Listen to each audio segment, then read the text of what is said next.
Order. Simon Fell to move the motion.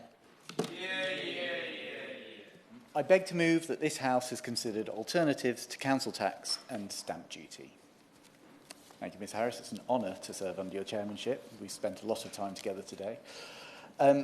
Today I will address the problems with our property taxes, discuss previously suggested remedies and present a solution that cuts taxes for 77% of households, generates a surplus and garners popular support. I don't intend to speak for that long. There are a lot of colleagues in the room today and I want to hear their views, and I'd love to hear from the front benches as well. But I realise that this is an area fraught with danger. Indeed, my first political memory is that of the poll tax riots. We all know the consequences of trying to shake up the domestic rates system. But our current property taxes unfairly favour the wealthy. They burden lower value homes, they discourage efficient housing use, they undertax larger properties, and they penalise home buyers and sellers. These issues affect us all, and they affect all of our constituencies. Property taxes fund our important local services and infrastructure. They impact owners and renters alike. And when these taxes are ineffective, society suffers. Council tax and stamp duty are the main culprits. Council tax was introduced 3 decades ago, in 1993, as a replacement to the unpopular community charge, the poll tax. But over time, council tax has come to mirror many of those same characteristics that its disliked predecessor had. Surveys reveal public dissatisfaction in it. Only 29% of people consider council tax calculations fair. 33% of people support maintaining the status quo. It places the greatest burden on the young, on low earners, on residents in less prosperous regions, while greatly benefiting wealthy homeowners and property investors. As property prices have soared, average incomes have stagnated. Research by Onward, the think tank, shows that households spend between 0.8% and 4.5% of their income on council tax, with the highest payments in the North East and South West and the lowest in London. This is not the mark of a fair tax. It's unfair for 2 reasons. First, it relies on outdated property valuations from almost 30 years ago, disregarding substantial house price growth, especially at the top end of the market. This means that those who've benefited the most from house price rises have also been the biggest beneficiaries of the council tax system.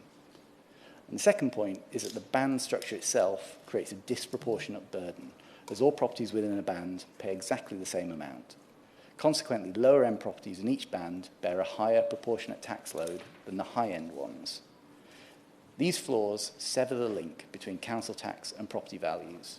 For example, a person in a £100,000 property pays roughly 5 times more tax relative to property value than someone in a £1 million property. And to give you an illustration, here where we are right now in Westminster, a £30 million mansion pays £1,828 in council tax, whilst a family in a modest bandy home in my constituency in Barrow-in-Furness pays £2,068. How in the world can that be seen as fair? Stamp duty, council taxes accomplish, compounds that problem. While stamp duty is progressive with higher rates for larger transactions, it still exacerbates the housing crisis by hindering efficient property use. By taxing transactions, it discourages homeowners from moving, whether it be an older couple downsizing or a growing family upsizing. The economic impact extends to job opportunities rejected due to moving costs. The Chancellor's stamp duty holiday gave the UK property market a much-needed boost during the pandemic, but it also highlighted the merits of abolishing it altogether. Stamp duty hampers housing stock utilisation and residential mobility. Abolishing stamp duty on owner-occupied properties would unleash transactions and alleviate the housing crisis. Stamp duty should, however, remain in place for second home and non-residential buyers. In communities like mine, in Barrow-in-Furness, in Cumbria more widely, with villages being hollowed out by second homeowners and holiday lets, this just makes sense. Our country's property taxes, unpopular and unfair, demand reform. Proposed remedies so far have included new council tax bans, local income tax, higher stamp duty thresholds, capital gains tax on primary homes. But these are just band-aids. Fundamental reform is required to address the inequity and inefficiency of our property taxes. Of course I will. I'm grateful to him for giving way to me and congratulate him on bringing forward this debate and for the eloquence of his speech. This is an important subject. Would you agree with me also that one of the issues with council tax is that it is very much at the vagaries and the whims of whichever political party is in charge of the town hall? So political parties, the Liberal Democrats in Stockport can say that they want to freeze council tax, but when in power can put it up by over 4.3%. And that's just an extra burden on taxpayers, and they don't necessarily get any value for that money. Simon Fell. Thank you. My honourable colleague makes an excellent point, and I'm sure her electorate in Cheadle have been listening hard to what she said. Certainly, when we talk about 33% of people respecting council tax as it is, in my constituency where the administration put up council tax by 3.9%, I'm sure that number is even lower because they are very unhappy with the current situation. But, Ms Harris, many of my colleagues and I certainly support a move to a proportional property tax system. This is a methodology put forward by Fairer Share. It offers a concrete solution to replace the current very convoluted band system with a simple flat tax of 0.4%, 0.48% of property value and a 0.96% surcharge for a second, empty or non-residential home. The benefits of moving to a system like this would be significant. 18 million households would experience a tax reduction with an average annual tax saving of £556 a household. Council taxpayers outside central London would save £6.5 billion annually, providing a substantial boost to local communities and economies. Over 750,000 house buyers each year would be exempt from paying stamp duty and navigating exemption paperwork, simplifying and reducing the cost of house buying. An increased housing market activity would contribute to £3.27 billion a year of a boost in GDP. 1.4 million second homes, empty homes, undeveloped properties would finally contribute their fair share of tax, with the revenue used to lower bills for all taxpayers. This would incentivise owners to rent, sell or develop these properties and increase housing supply. The calculation is that over the span of 5 years, 600,000 homes would be released, including 250,000 one- and two-bedroom homes that we know young people desperately need right now. This reform would generate an annual surplus of £5.4 billion through surcharges on second homes, empty homes and foreign-owned homes. And I'm sure the Treasury could think of inventive ways to spend that sort of money.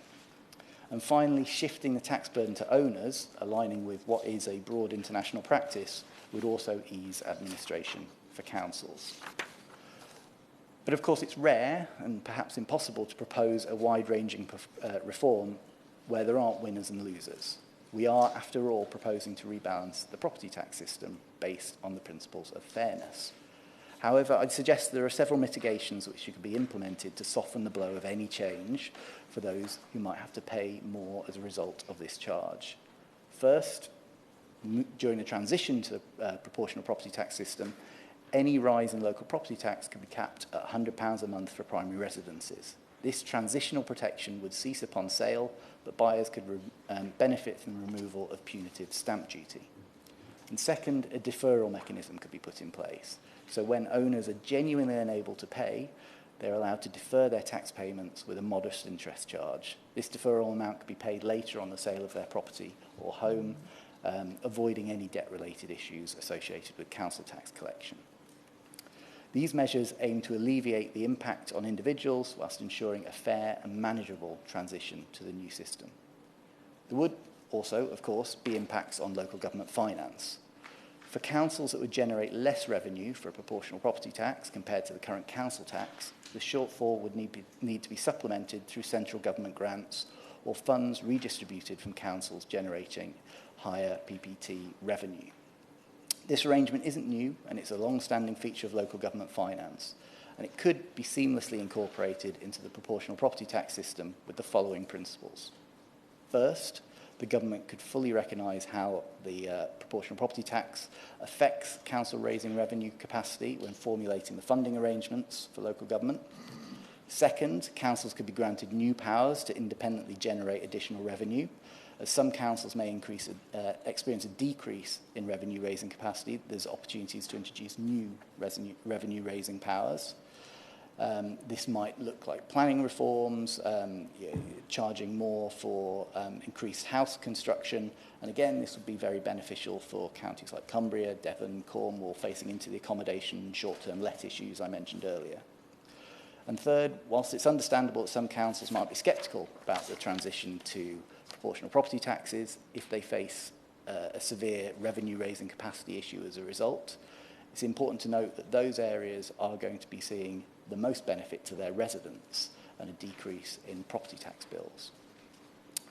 Fourth and finally, the policy may also create incentives for companies and individuals to relocate to areas with lower proportional property tax rates, benefiting those communities and eventually increasing those revenues for local authorities. That measure rebalances the local economy and helps level up left behind areas in one fell swoop. If taken, these measures would address the impact on local government finance by ensuring a balanced transition, exploring new revenue sources, and considering the overall benefits and adjustments that could be made to accommodate different council circumstances. This reform is crucial for my constituents in Barrow-in-Furness. It would benefit 96% of the households there, with an average annual saving of £600. It is no surprise that 58% of voters in my constituency support this policy, with only 9% opposing it, according to JL Partners polling. Nationally, voters overwhelmingly back this policy with a ratio of 3-1, and in the north, it's 9-1. A majority of voters in every constituency support this reform. I fundamentally believe that we should lead with policy and not follow polls, but these are numbers that are worth paying attention to. Council tax and stamp duty are fundamentally flawed, and many of us recognise this. Politicians from most of the parties in this room, along with think tanks from Bright Blue, IFS, the IPPR, campaign groups like Priced Out, Generation Rent, Intergenerational Foundation, have endorsed the transition to a proportional property tax. Prominent economists from respected publications, including the Financial Times, the Daily Telegraph, The Economist, and The Guardian, have given their endorsement to this reform. This policy would significantly increase the disposable income of individuals across the country, directly benefiting households and improving the quality of life in local communities. It would free up properties, encouraging efficient use, and crucially, it is based on the principle of fairness. It represents a genuine and impactful stride towards levelling up and advancement for all, and I very much look forward to listening to what my honourable friends and colleagues from the House have to say on this matter. Thank you, Ms Harris. Can I remind members that they should bob if they wish to speak, and I intend to start the first front bench speech at 5:08, so brevity in speeches and consideration in interventions would be grateful. Thank you. First speaker, Aaron Bell. Thank you very much, Mrs Harris. It's an honour to serve under your chairmanship, and could I congratulate my honourable friend from Barrow for securing this debate and putting forward the case so adeptly in his opening remarks. I don't intend to repeat all of them. I've spoken in favour of Fairer Share's proposals in the past, and I think there are more things that we can do besides.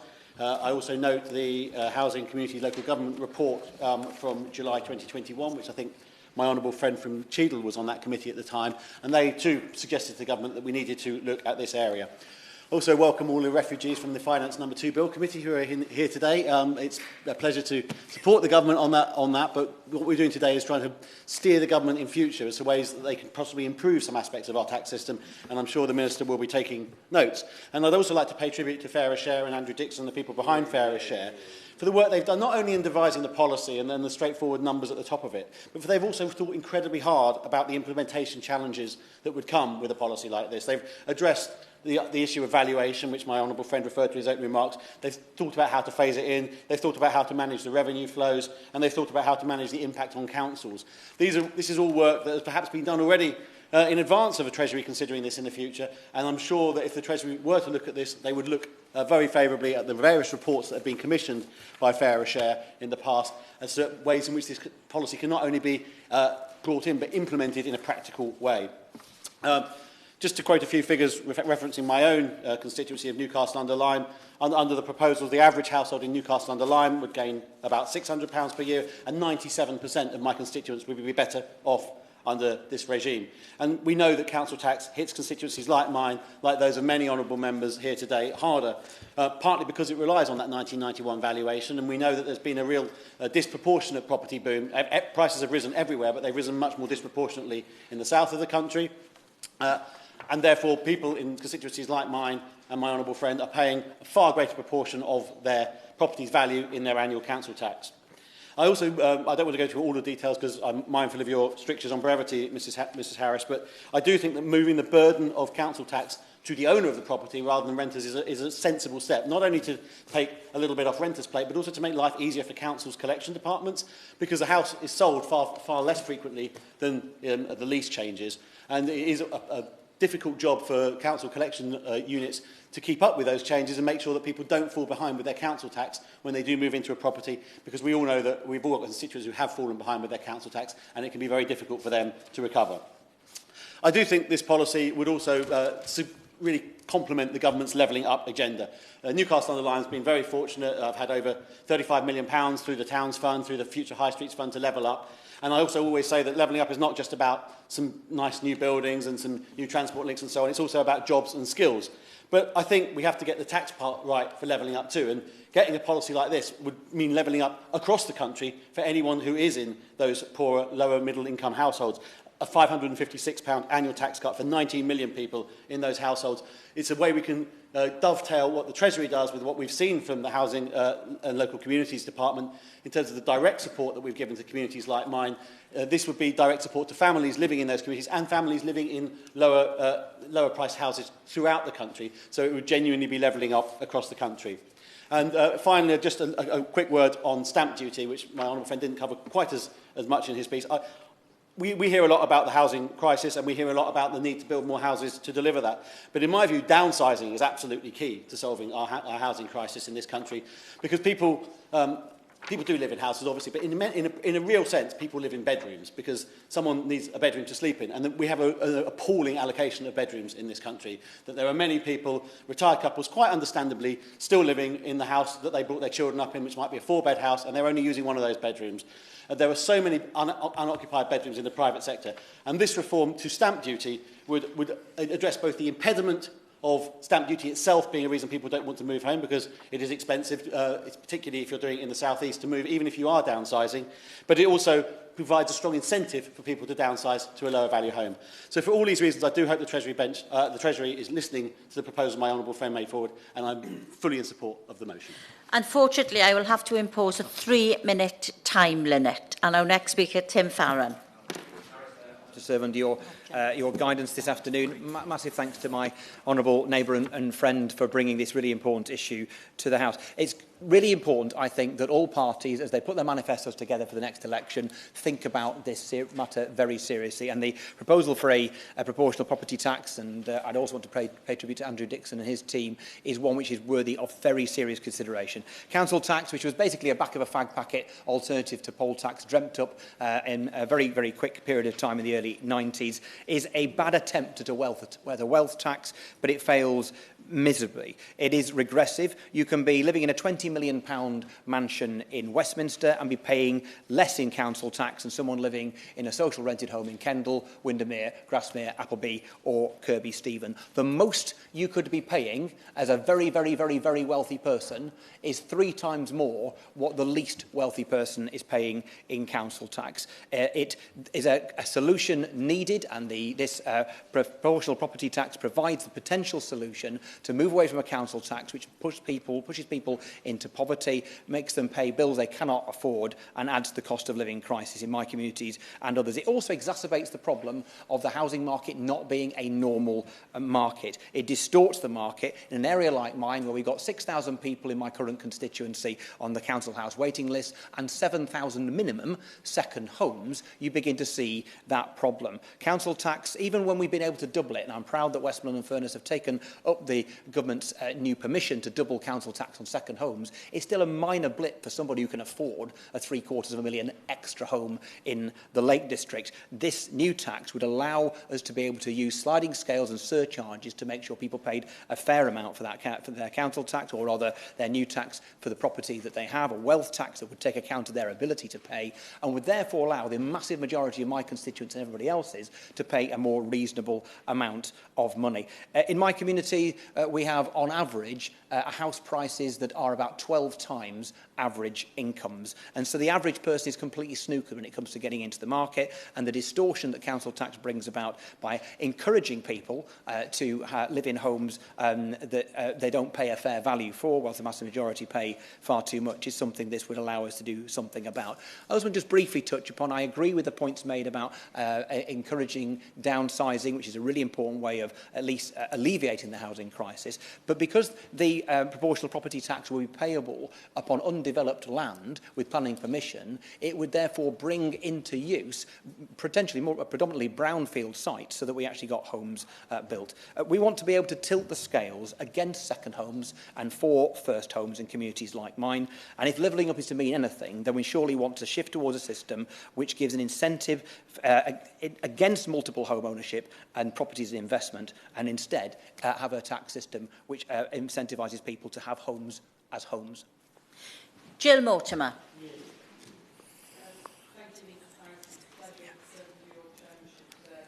I too want to thank my honourable friend, the member for Barrow-in-Furness, for securing this important debate. Hartlepool has one of the highest council tax to property value ratios in the country. To illustrate this, I pay 3 times more in council tax for my home in Hartlepool than for my rented London work flat, despite that flat being worth many times more than the Hartlepool home. This high cost is simply unfair on my constituents, and there is an urgent need for reform. Reform based on a proportional property tax, such as the one proposed by Fairer Share campaign, would save my constituents £950 on average. The question must be asked, though, why is council tax so high in Hartlepool and so comparatively low in Westminster? It is fair to concede we have a larger number of Band A properties in Hartlepool and we have more deprivation. So arguably bringing prosperity to the town will help ease the council tax burden. Sadly, we also have many children in care, and Hartlepool Council spends many thousands of pounds per week per child in care, and this accounts for a large proportion of our council tax. I've also been told that the council spent over £250,000 in 1 year with just one taxi company running children around. The Conservative Independent Coalition has only been in power for the last 2 years, and a ship so cumbersome as Hartlepool Borough Council takes more time than that to turn around. However, the local Labour Party's recent success was based in the local elections was based, I suspect, largely upon their manifesto pledge to freeze council tax this coming year. I support the view that council tax in Hartlepool should be frozen, just as when the newly elected Conservative-led coalition froze council tax in 2021. Interestingly, this was not supported by the Labour group at the time. Now they have decided it should be frozen. Well, if they think they can freeze it, I think the Conservative-led coalition can do better. I am going to work with the new Conservative leader, examine Hartlepool's accounts, sharpen our pencils and find a way to cut it. This is not an empty unicorn promise to put on a local election leaflet. The local election is done. This is something I believe should be done for the good of the people of Hartlepool. I'm very grateful to her for giving me. Clearly she blames the previous Labour administration in Hartlepool for the high council tax rates there. Why does she therefore think that in Westminster a typical Band D property council tax is over 50% higher than it is in Fife? Jill Mortimer. Well, I'm not here to comment on the comparisons between Westminster and Fife, but what I will say is it's clear that there's been huge amounts of money squandered in Hartlepool without any care. It's been the usual Labour spending other people's money, very sadly, and that other people's money is the hard-working families that I am representing. However, that is something for the short term. And looking further forward, I believe we must find a fairer way for communities like mine. But councils must not be allowed to see this as carte blanche to go on careless spending sprees. Councils run by Conservatives with better fiscal responsibility invest their money wisely.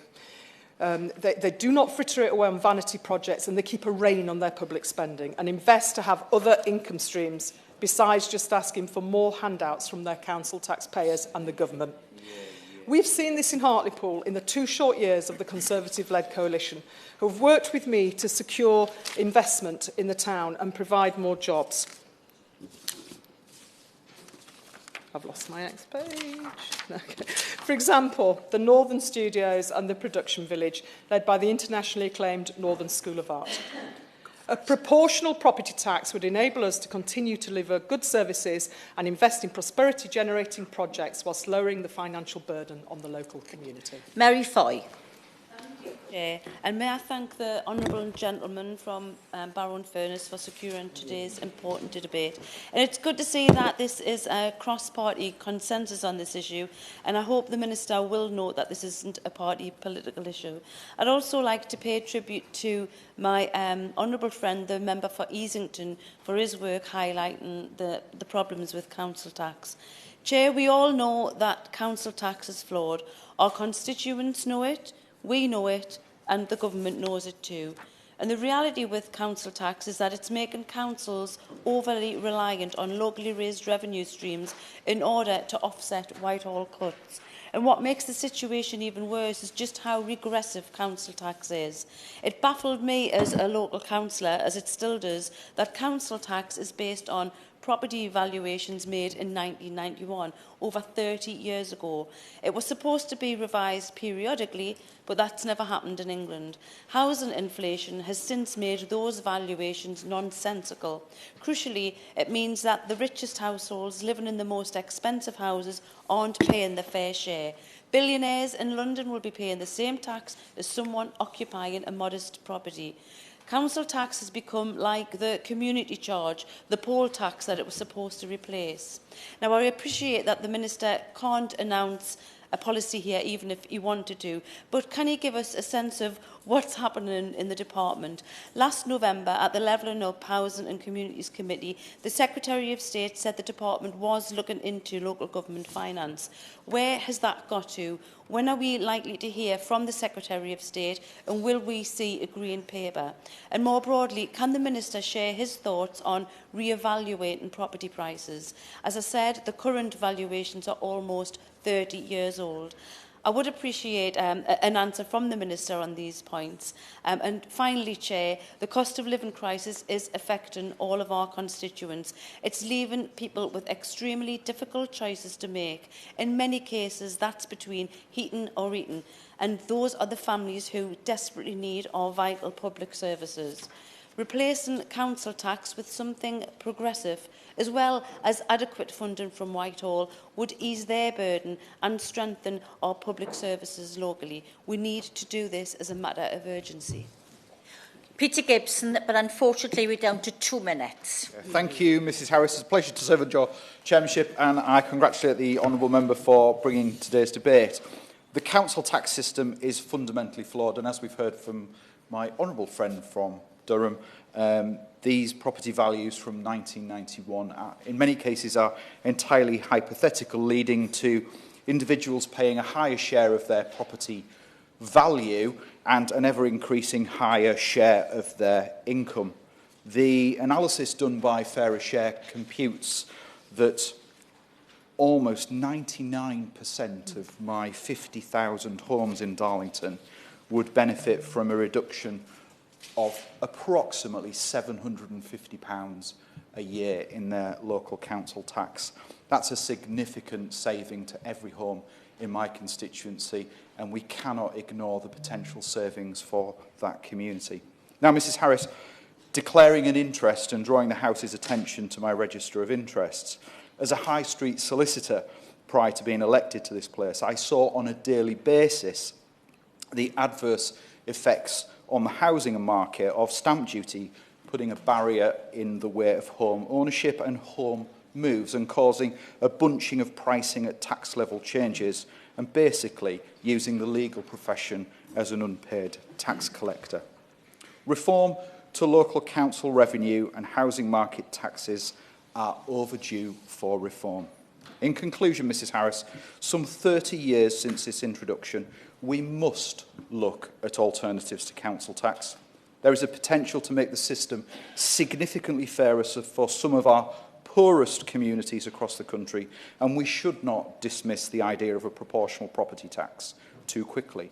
And I look forward to the Minister's considered responses and his thoughts on this matter.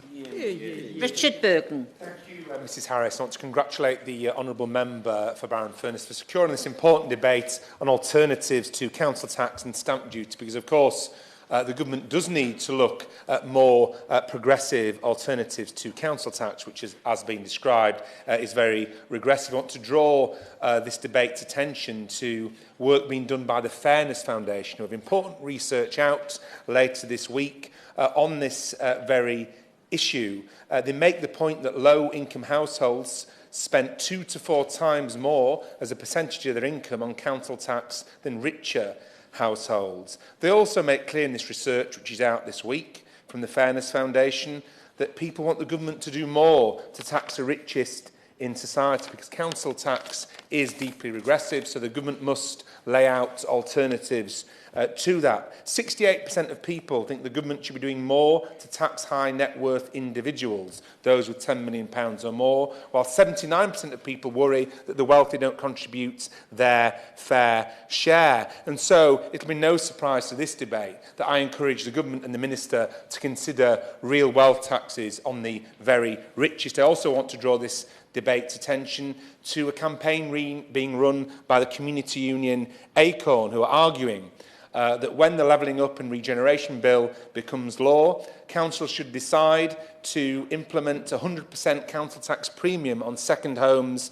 and empty homes to help fund important expenditure on council housing. That's a campaign that I've lent support to for if and when the Levelling Up and Regeneration Bill becomes law. We've heard about the issue of second homes and holiday homes, and I think that's something that can be looked at as well. But I would encourage the Minister to look at the Fairness Foundation's research when it comes out later this week about what can be done to move to a more progressive taxation system where the super wealthy really pay their fair share. Mary Robinson. Thank you, Ms Harris. I was intending only to intervene in this debate, but thank you for calling me. I will leave the time for the other speakers. Thank you very much. Chris Lauder. Mrs Harris, thank you so much for calling me in this debate. It's very important. I'd like to, first of all, pay tribute to my excellent colleague for Barrow-in-Furness for bringing this debate to Westminster Hall. Mrs Harris, in West Dorset, we have one of the highest council taxes in the country. Your average Band D property is in the region of £2,300 per year. It's absolutely outrageous. When we start understanding why that's the case, there are many different components. Council tax, of course, is one of them, but the revenue support grant, which I've lobbied long and hard for review, does need to be considered in all of this work. It is fundamentally wrong that London boroughs that are often Labour-led have revenue support grants of £24+ million, yet, in my case, in Dorset, we have a revenue support grant of virtually zero. And we want to understand why council tax in rural Britain is higher than it is in urban Britain. We don't have to go very far in order to understand that. The Fairer Share campaign, I think we need to pay tribute to. I think their work is excellent. I wholly support it, and I shall continue to do so. But when we have, in West Dorset, for example, one of the highest average ages, a third of my population is over 65, that has an associated social care requirement. That social care requirement is funded through the council tax. Therefore, the burden on local people is much higher than it may be in other areas. For example, the London Borough of Wandsworth, that has one of the lowest demographics in the country. Yet, that London Borough has tens of millions of pounds of revenue support grant. That is wrong. It needs proper review. I hope the Minister hears my message loud and clear that all of us here are expecting a full review of council tax and all the different levers that contribute to it, as many of us have petitioned long and hard for in the local government finance motion debates. Thank you. Robbie Moore. Mrs Harris, it's a pleasure to serve under your chairmanship, and can I thank my honourable friend, the member for Barrow-in-Furness, for securing this important debate. Like others have commented, I do feel that council tax needs a full reform, but I want to limit my contribution in this debate to the nuanced empty homes premium that exists within the current council tax structure, which I feel is unfairly disadvantaging many of my constituents across Keighley and Ilkley, and indeed across the wider country, because since 2013, local authorities in England have had discretionary powers to charge additional council tax on properties that are unfurnished for 2 years or more, with more tax being charged the longer the property is unfurnished. And I know that in my own constituency, Bradford Council charged 200% after 2 years of an occupancy, rising to 300% after 10 years. And at the time of the introduction, this policy may have been doing and been brought out for all of the right reasons, disencouraging individuals from banking multiple properties and encouraging empty homes to be brought back in to the fold. However, this tax hike has unintended consequences, because at a time when the housing market is being squeezed, young families are struggling to get on the housing ladder, this additional tax on home buyers, particularly those that are young families that may be wanting to buy an empty property, renovate it, do it up, and are unable to do the property up in the 2 years of free time that they have before the 200% kicks in, is just unachievable. And at a time when many are struggling to get builders, struggling to get contractors in, and may find difficulties with a home not being in the condition that they thought it would be, in an adequate position to put it into good and fit proper purpose, this 200% increase through the empty homes premium is just having a negative impact on the many landowners, householders that are wanting to do up their property.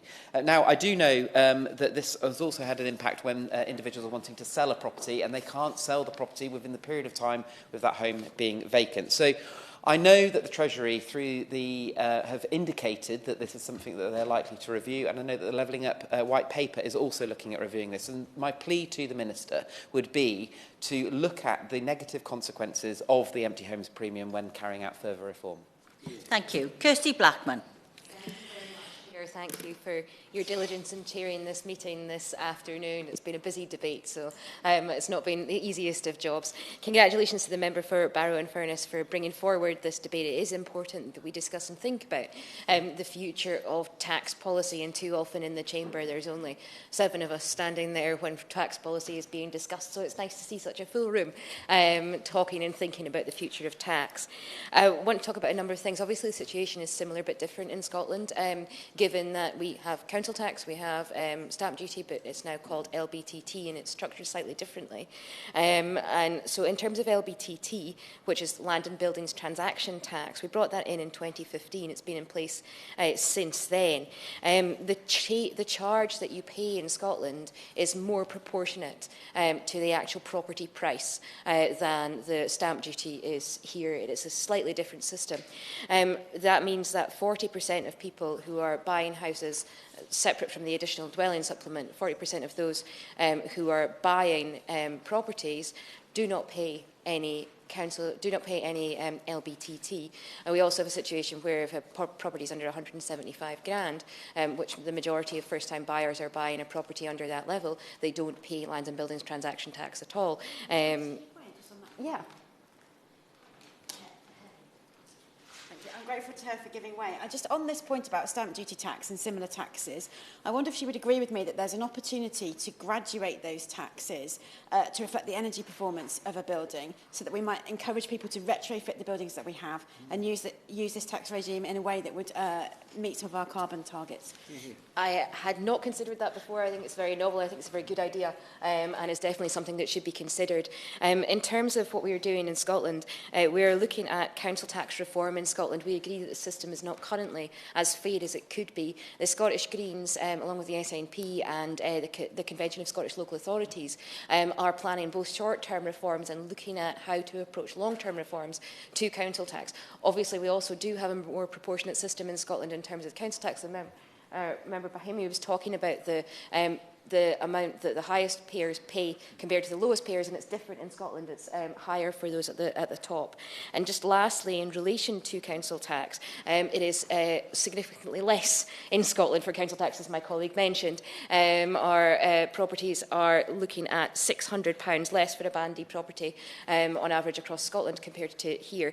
In terms of, just one last thing on this, also the Scottish Government has committed to abolishing council tax for anyone who's under the age of 22, which flies in the face of what the UK government are doing, which involves paying young people less, giving them less in the way of benefits, basically disadvantaging younger people at every opportunity. We also have a situation where those people who are in care, provided they are cared for on their 16th birthday, they're looked after children at that point, they will be eligible for a council tax reduction to zero.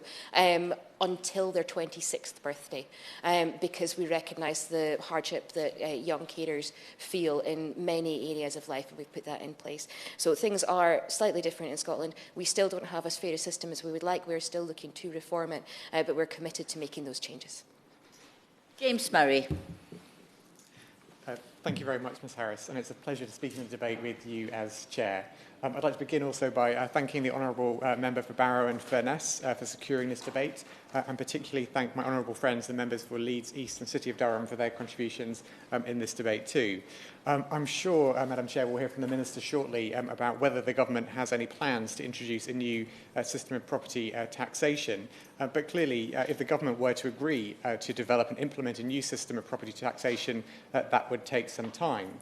We also know, Madam Chair, that the Government could already be helping working families by freezing council tax this year, funded by strengthening the windfall tax on oil and gas producers. As the Minister will know, I and my colleagues have been deeply concerned by the increase in council tax that the Government has forced on local authorities and households this year. This tax rise is taking the bill for a typical Band D property above £2,000 for the first time. It comes, of course, in the middle of a cost of living crisis, and it comes from a government that has been responsible for 24 tax rises and for making the tax burden its highest in 70 years. At the same time, the government have refused time and again to close gaps in the windfall tax on oil and gas producers' unexpected and excessive profits. We have long said it cannot be right for the government to leave money on the table like this, whilst at the same time pushing up taxes yet again for working people across the country. Now, as well as council tax, this debate is also focused on stamp duty. Madam Chair, the last time the Government made significant changes to stamp duty was through changes introduced in autumn last year. The main change in that legislation was to increase the nil rate threshold for stamp duty payments on residential properties, effectively by removing the existing lowest band. Of course, these changes were introduced by the previous Chancellor under the brief premiership of the Right Honourable Member for South West Norfolk. They were continued by the current Chancellor and Prime Minister, albeit on a time-limited basis, at a cost to the public finances of £1.7 billion a year. We opposed these plans, and we made clear at the time that it would not have been right or responsible to have supported them. At a time when our economy was reeling from the long-term damage the Government had done, with current and future home buyers facing a Tory mortgage penalty, this was not the time to spend £1.7 billion a year on that tax cut. Despite that, the Government pushed ahead. And so, Madam Chair, when it comes to stamp duty, it is clear the Government do not have a record of spending public money wisely. I'll give way. If it were to be a Labour government, would they intend to put the stamp duty limit back where it was, a tax penalty for millions of Britons? James Murray. Well, as I said, we oppose this stamp duty cut because it's not a way to spend public money wisely, and we're very clear that a Labour government would come in and we would spend public money wisely, making sure that we are easing the burden on working people who are suffering the highest tax burden in 70 years. And I will be interested, in fact, to hear whether, when the Minister gets to his feet, he attempts to defend the mini-budget stamp duty changes. Will he defend the Government's council tax rise? Will he defend their failure to strengthen the windfall tax? And I conclude, Madam Chair, because I'm conscious of the time, by concluding that in the opposition we believe our country needs a tax system that is fairer, not one in which an ever greater burden falls on working people, and that is what we will continue to fight for. Minister Andrew Griffiths. Thank you. It's a pleasure to see you in the chair, Mrs Harris, and to serve under you today. And let me join first others in congratulating my honourable member for Barrow-in-Furness for securing this well-attended debate. And I note and I'll try to respond in that tone, with the exception of the member for Reading North, the largely cross-party nature of the contributions that we've heard today. I'll try and reflect that in my tone today. So we do welcome this opportunity to discuss the very important issue of property taxation, including the current status of council tax and stamp duty. I've heard the concerns very articulately put on behalf of members' constituents from many different parts of the country, and those concerns have been thoughtful and constructive. For many people, council tax is the most fundamental tax, the one that we pay every month. It's highly visible, and the one that has an impact on all sorts of important decisions. And when we pay it, we know what services we're getting for it. It has one of the unique strengths in the taxation system of being local and personal. And that is not to say that it is perfect in every respect. And we've heard some of the difficulties manifest for some communities today.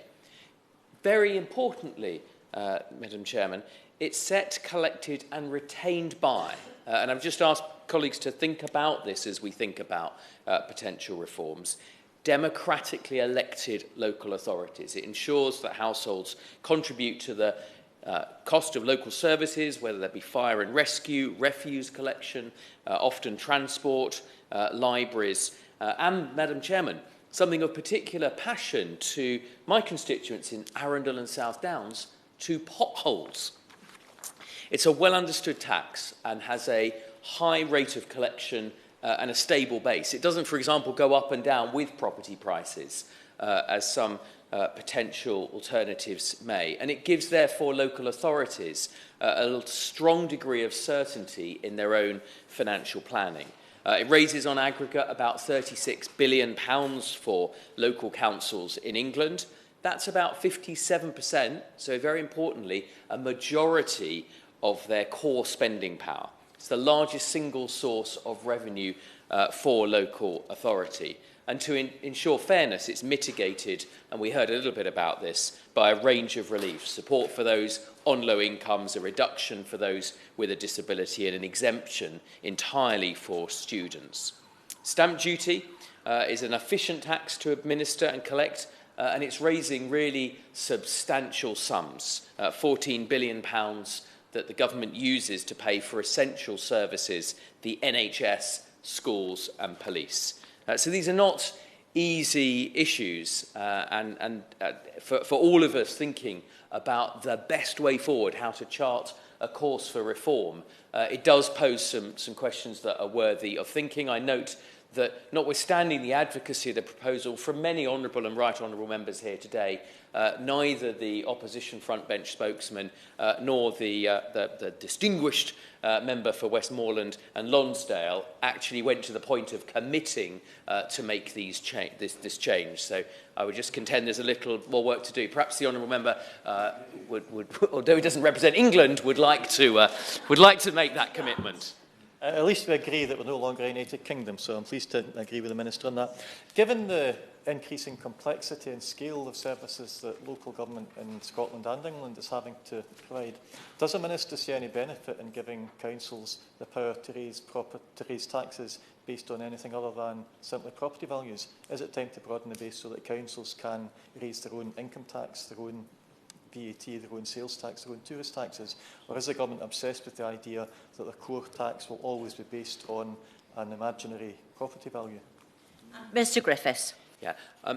In the interest of trying to reflect views of honourable members, I won't be distracted by that interesting idea. And I think, again, the proposal put forward does acknowledge the opportunity of local authorities to diversify their sources of revenue, because one of the areas as a Democrat I do find most problematic with this proposal is what it would actually do, the impact it would render upon local authority were their own ability to raise revenue for themselves be taken away. Effectively, it'd be one of the biggest single and adverse, in my view, issues for local government. It's often accused of being overly centralised, but this proposal would absolutely remove any ambiguity whatsoever. And I do think that's something that the advocates of the proposal may want to think about. There's also other I'll give way sparingly. To him for giving way. I just wonder, on this point of stability, surely a simple step that could be done to address this inequality would be to reassess the valuations and introduce some higher bands of council tax so that we could at least address some of the inequality within the current system. Well, higher bands have been introduced over time. Both, you know, it's been a long time, clearly, just as a point of fact, since there's been a revaluation. Both parties, I note, have served for significant periods of time in that period. So it's not just on this side of the House that there is caution about some of the unintended consequences of something that affects so many people. The impact on those with low and fixed incomes from moving any sort of basis of property tax is something to be thought carefully about. It would, and I think the member for Leeds East was candid about his desire to soak the rich with wealth tax. It would effectively be an imperfect wealth tax because it would be a tax on that proportion of wealth that actually relates only to residential property. It wouldn't be a comprehensive wealth tax. And again, for that reason, there'd be people who were perhaps asset rich, cash poor, widows, for example, who would have to think through the consequences of that. Moving towards a more periodic, I'll do my best. Moving towards a more periodic review of values poses the question of how that revaluation would take place, where certainly some of us are very shy of algorithms, but nevertheless, in all likelihood, unless we were to recruit an army of estate agent meets inspectors, we'd be using some algorithmic method. There is, in fairness, the colleagues have talked about on both sides with the status quo, but there'd also potentially be an unfairness from a mechanistic approach. I'll try and take an intervention. He's incredibly generous, and he is, in the short times available to him, providing a thoughtful critique of the proposal that has been put to him, and he's entirely entitled to do that. And he correctly says that none of the parties represented here are saying this is definitely going to be in our manifesto, though I think we all should be considering it. What I would love him to just think about, though, is that the fair share approach is one which is cross-party. And the people who have been advocating the government thinking about this come from the point of view where we've done a very extensive critique of council tax, how unfair and outdated it is, and on the table is something which would be potentially better. What I'd love the Minister to do is to undertake to look again at council tax, see ways in which he could make it fairer. Yeah. Well, I hear him, and I look forward to reading his manifesto, whether it be for his party or a coalition that they both seem very, very keen on. We've got to think about that. As we think about proposals, we've got to think about that issue on democracy, on potentially the disempowering impact on local government, which I suspect most colleagues are strong advocates. Also the accountability. The member for Hartlepool talked about the very nature of the debate that is going on in Hartlepool. I suspect that's one of the more lively debate that local people are having. But again, it would be a debate that wouldn't be able to take place if this was simply set in Whitehall and the money distributed algorithmically. We heard a little bit from the member for West Dorset about the compensating mechanisms of revenue support grant. Again, I would put it to honourable members that that's another way. You know, there are many, many ways in which this government is levelling up, but that is perhaps another way in which we can seek a fairer outcome for our constituents. Very, very briefly. For giving way. Can I just ask him if he will actually consider reviewing that for the Dorset Council area, so we do actually get fairness for our constituents? Thank you. Minister. Well, I'm quite sure the honourable member for West Dorset, who's an effective champion for his constituents, will continue to prosecute his case, but he'll probably understand if I don't give that commitment from the dispatch box right here and now today. The honourable member for Barrow-in-Furness and other honourable members talked about the position of second home ownership, and we can understand, and indeed I have a proportion of those in my own constituency. There are, as colleagues know, proposals on the table in the Levelling Up Bill to allow councils, local, democratic, discretion to attract a council tax premium that goes some way to redress that. We should be cautious. Those homes already bring a disproportionate amount of net benefit to local councils simply because they are paying the full rate of council tax but not consuming the same intensity. The ability to pay double will increase that further. And remember, it's not a simple issue. The work-from-home hybrid economy does blur the line. Honourable members probably almost uniquely as a group understand the fact that people may work in one place and live in another. The line between a first or a second home is blurred, and we should be cautious about discriminating on tax grounds the person that chooses to work and rest in two different places, in two small homes, rather than a single home of an equivalent value. I just offer that to honourable members as a potential mitigant as we think about that. We've heard today thoughtful proposals. We've heard a number of points across both sides. In conclusion, they are important issues. There are real consequences, not just for our constituents, but also for the housing market. And that is, I think as one honourable member said, a market in which there's already substantial intervention, and we need to think through the unintended consequences at every point. Help to downsize would obviously be one potential benefit for us all. The government will continue to act where it's appropriate to do so. I'd like to thank honourable members for their thoughtful contributions today. I think the honourable member in seeking this debate has demonstrated the variety of different contributions from both sides of the House, and the government will keep listening on this important topic. Thank you, Minister. Simon Fell to wind up. Thank you, Madam Chair. I won't sum up further than the Minister already has so ably, other than to say thank you to yourself for chairing this, and thank you to members from across the House for putting politics to one side and embracing an idea and fighting for it, from Fife to Dorset, Cumbria to Durham. I think we've put together a rainbow coalition in support of reform. I'm glad my honourable friend the Minister has agreed that he is listening to the calls for reform. I think we've got a piece of work to do to convince him on the democratic deficit of these proposals, but I am convinced that we can do it. Thank you, Madam Chair. Thank you. Before I put the question, can I thank all members for their discipline and their consideration this afternoon in making sure that all who wanted to speak had an opportunity to do so. The question is that this House has considered the matter of alternatives to council tax and stamp duty. As many are of that opinion, say aye. Aye. I think the ayes have it. Order, order. The sit-in stands suspended.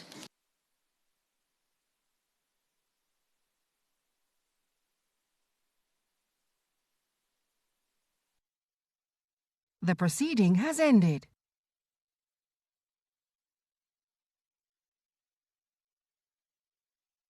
The proceeding has ended.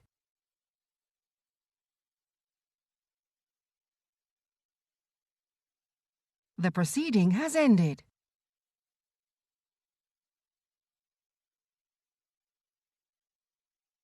The proceeding has ended.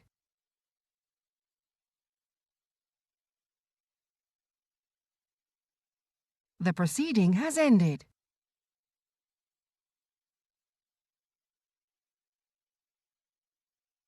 The proceeding has ended.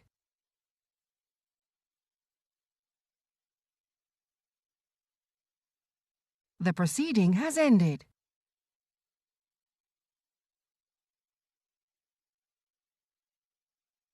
The proceeding has ended.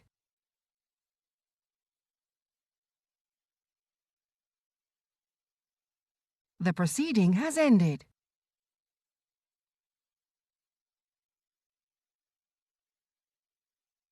The proceeding has ended.